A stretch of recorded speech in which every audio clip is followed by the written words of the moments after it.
أعوذ بالله من الشيطان الرجيم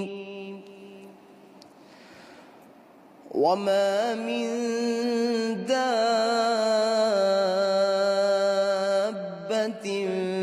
في الأرض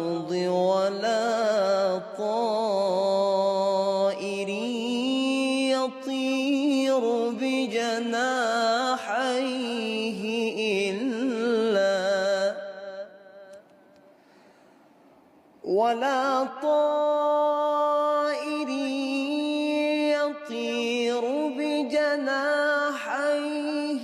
إلا أمم أمثالكم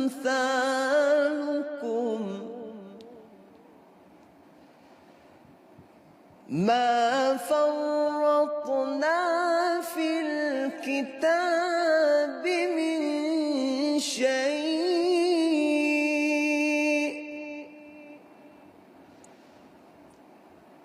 ثم إلى ربهم يحشرون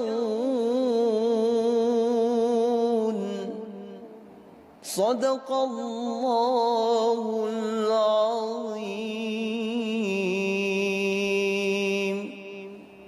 Dan tidak seekor pun binatang yang melata di bumi, dan tidak seekor pun burung yang terbang dengan kedua sayapnya, melainkan mereka umat-umat seperti kamu.